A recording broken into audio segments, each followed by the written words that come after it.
सिद्धार्थ गौतम एक राजसी जिंदगी में पैदा हुए थे। उनका जन्म एक ऐसे परिवार में हुआ था जो शाही वैभव और समृद्धि से भरा हुआ था।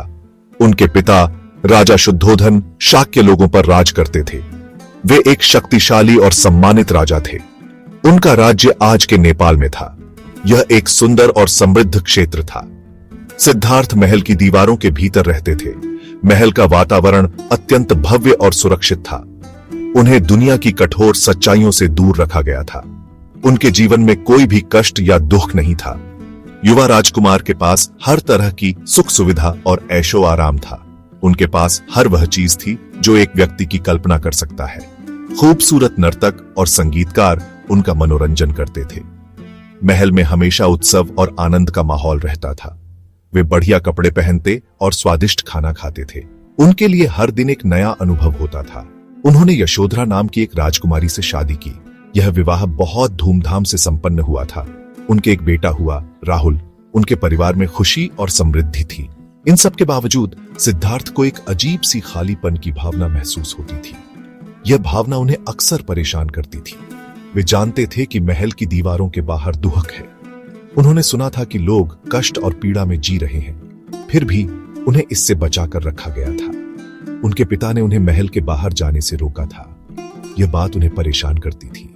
वे सोचते थे कि क्या उनका जीवन वास्तव में सार्थक है। वे ऐशो आराम और भोग विलास से ज्यादा सार्थक जिंदगी चाहते थे। उन्हें अपने जीवन का असली उद्देश्य जानने की तीव्र इच्छा थी। 29 साल की उम्र में सिद्धार्थ महल की दीवारों से बाहर निकले। उन्होंने कभी बुढ़ापा, बीमारी या मौत नहीं देखी थी। ये चीजें देखकर वे बहुत परेशान हो गए। उन्हें जिंदगी के बदलते स्वरूप का सामना करना पड़ा। उन्होंने एक बूढ़े आदमी को देखा जो उम्र के बोझ से झुका हुआ था। उन्होंने एक बीमार व्यक्ति को देखा जो दर्द से तड़प रहा था। उन्होंने एक मृत शरीर को देखा जिसे दाह संस्कार के लिए ले जाया जा रहा था। फिर उन्होंने एक साधु को देखा। इस आदमी ने दुनियावी चीजों का त्याग कर दिया था। उसने अपना जीवन आध्यात्मिक मुक्ति पाने के लिए समर्पित कर दिया था। इस मुलाकात ने सिद्धार्थ के अंदर आशा की किरण जगाई। इसने दुख से मुक्ति का रास्ता दिखाया। यही वह जीवन था जिसे जीने के लिए वे बने थे। ज्ञान प्राप्त करने के लिए दृढ़ संकल्पित सिद्धार्थ ने अपनी आलीशान जिंदगी छोड़ दी। उन्होंने अपने राजसी पद और परिवार का त्याग कर दिया। उन्होंने कठोर तपस्या का जीवन अपनाया। उन्होंने प्रसिद्ध गुरुओं से मार्गदर्शन लिया। उन्होंने कठोर ध्यान तकनीकों का अभ्यास किया। उन्होंने खुद को अत्यधिक उपवास और अभाव में रखा। उनका मानना था कि अपने शरीर को कष्ट देने से उनका मन मुक्त हो जाएगा। हालांकि उन्होंने पाया कि इस तरह के अभ्यास ने केवल उन्हें कमजोर किया।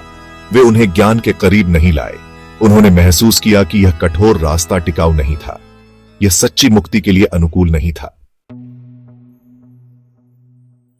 सिद्धार्थ ने महसूस किया कि न तो अत्यधिक भोग विलास और न ही अत्यधिक तपस्या ही उत्तर है। उन्होंने मध्यम मार्ग अपनाने का फैसला किया। इस संतुलित दृष्टिकोण ने दोनों क्रयताओं से बचाया। इसने सचेत जीवन और मानसिक अनुशासन पर जोर दिया। वे एक पीपल के पेड़ के नीचे ध्यान में बैठ गए, जिसे बाद में बोधि वृक्ष के नाम से जाना गया। उन्होंने वहां तब तक बने रहने की कसम खाई जब तक उन्हें ज्ञान प्राप्त न हो जाए। उन्हें कई प्रलोभनों और आंतरिक राक्षसों का सामना करना पड़ा, लेकिन उन्होंने अटूट दृढ़ संकल्प के साथ दृढ़ता से डटे रहे। अंत में 39 दिनों के ध्यान के बाद उन्हें ज्ञान प्राप्त हुआ। वे बुद्ध जागृत व्यक्ति बन गए। वे 35 साल के थे।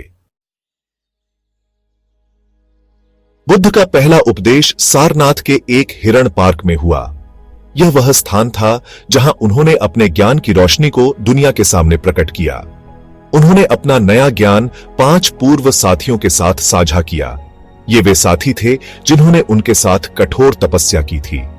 उनकी शिक्षा का मूल 4 आर्य सत्यों के इर्द गिर्द घूमता था। ये सत्य जीवन के गहरे रहस्यों को उजागर करते हैं। पहला सत्य यह है कि दुख जीवन का एक अभिन्न अंग है। यह सत्य हमें जीवन की वास्तविकता से अवगत कराता है। जन्म से मृत्यु तक हम विभिन्न प्रकार के दुहकों का अनुभव करते हैं। यह दुहक हमारे जीवन के हर पहलू में व्याप्त है। इसमें शारीरिक दर्द, भावनात्मक कष्ट और असंतोष शामिल हैं। ये सभी दुहक के विभिन्न रूप हैं। दूसरा सत्य दुहक के मूल कारण को तृष्णा और मोह के रूप में पहचानता है। यह तृष्णा और मोह हमें बंधन में डालते हैं। हम उन चीजों से चिपके रहते हैं जो हमेशा नहीं रहती। यह चिपकाव हमें निरंतर दुख की ओर ले जाता है। इससे निराशा और दुख होता है। यह निराशा हमारे जीवन को अंधकारमय बना देती है। तीसरा, सत्य आशा प्रदान करता है। यह हमें बताता है कि दुख से मुक्ति संभव है। यह कहता है कि दुख पर विजय पाई जा सकती है। यह विजय हमारे जीवन को नई दिशा देती है। हम तृष्णा और मोह को दूर करके दुख से मुक्ति पा सकते हैं। यह मुक्ति हमें शांति और संतोष की ओर ले जाती है। चौथा, सत्य मुक्ति के मार्ग की रूपरेखा बताता है। यह मार्ग हमें सही दिशा में चलने का मार्गदर्शन देता है। इसे आर्य अष्टांगिक मार्ग के रूप में जाना जाता है। यह मार्ग हमें जीवन के हर पहलू में संतुलन और सामंजस्य सिखाता है। यह मार्ग नैतिक आचरण, मानसिक अनुशासन और ज्ञान के लिए एक व्यावहारिक ढांचा प्रदान करता है। यह हमें एक पूर्ण और संतुलित जीवन जीने की कला सिखाता है। आर्य अष्टांगिक मार्ग चरणों का एक सीधा समूह नहीं है। इसके बजाय ये आपस में जुड़े सिद्धांतों का एक समूह है। इन्हें एक साथ अभ्यास किया जाना है। अष्टांगिक मार्ग में सम्यक दृष्टि, सम्यक संकल्प, सम्यक वाणी, सम्यक कर्म, सम्यक आजीविका, सम्यक व्यायाम, सम्यक स्मृति और सम्यक समाधि शामिल है। ये सिद्धांत व्यक्तियों को ज्ञान, नैतिक आचरण और मानसिक अनुशासन विकसित करने की ओर मार्गदर्शन करते हैं। वे एक सार्थक और संतुष्ट जीवन जीने के लिए एक व्यावहारिक रोड मैप प्रदान करते हैं जो दुखों से मुक्त हो।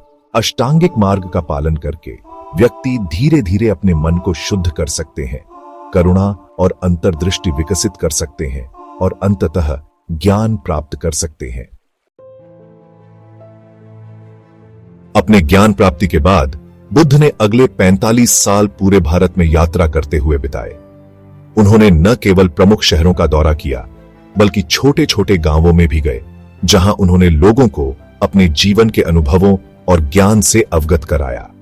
उन्होंने अपनी शिक्षाएं सभी वर्गों के लोगों के साथ साझा की। चाहे वह राजा हो या साधारण किसान, बुद्ध ने सभी को समान रूप से शिक्षा दी। उन्होंने करुणा, दया और अहिंसा के महत्व पर जोर दिया। उनके उपदेशों ने लोगों के दिलों में करुणा और दया की भावना को जागृत किया। उन्होंने अपने अनुयायियों को साधारण जीवन जीने के लिए प्रोत्साहित किया। उनका मानना था कि सादगी में ही सच्ची खुशी और शांति मिलती है। उन्होंने उन्हें आध्यात्मिक विकास पर ध्यान केंद्रित करने की सलाह दी। ध्यान और आत्मनिरीक्षण के माध्यम से उन्होंने अपने अनुयायियों को आत्मज्ञान की ओर अग्रसर किया। उन्होंने अधिक समर्पित मार्ग चाहने वालों के लिए मठवासी व्यवस्था या संघ की स्थापना की। संघ ने अनुयायियों को एक संरचित वातावरण में अपने आध्यात्मिक अभ्यास को गहरा करने का अवसर प्रदान किया। बुद्ध की शिक्षाएं कई लोगों के दिल को छू गईं। उनके उपदेशों ने लोगों के जीवन में सकारात्मक परिवर्तन लाए। बौद्ध धर्म पूरे भारत और उसके बाहर तेजी से फैला। उनकी शिक्षाओं ने एशिया के विभिन्न हिस्सों में भी गहरी छाप छोड़ी। 80 वर्ष की आयु में बुद्ध का कुशीनगर, भारत में निधन हो गया। उनके निधन के बाद भी उनके अनुयायियों ने उनकी शिक्षाओं को जीवित रखा। इस घटना को परिनिर्वाण के रूप में जाना जाता है। यह उनके जीवन का अंतिम अध्याय था, लेकिन उनकी शिक्षाओं का प्रभाव अनंत काल तक बना रहा। उन्होंने गहन ज्ञान और करुणा की विरासत छोड़ी। उनकी शिक्षाएं आज भी प्रासंगिक हैं और लोगों को मार्गदर्शन प्रदान करती हैं। उनकी शिक्षाएं आज भी दुनिया भर के लाखों लोगों को प्रेरित करती हैं। बौद्ध धर्म ने विभिन्न संस्कृतियों और समाजों में अपनी जगह बनाई है। बौद्ध धर्म एक प्रमुख विश्व धर्म बना हुआ है। इसके अनुयायी दुनिया के हर कोने में पाए जाते हैं। यह आंतरिक शांति, ज्ञान और दुख से मुक्ति का मार्ग प्रदान करता है। बुद्ध की शिक्षाएं हमें आत्मज्ञान की दिशा में प्रेरित करती हैं।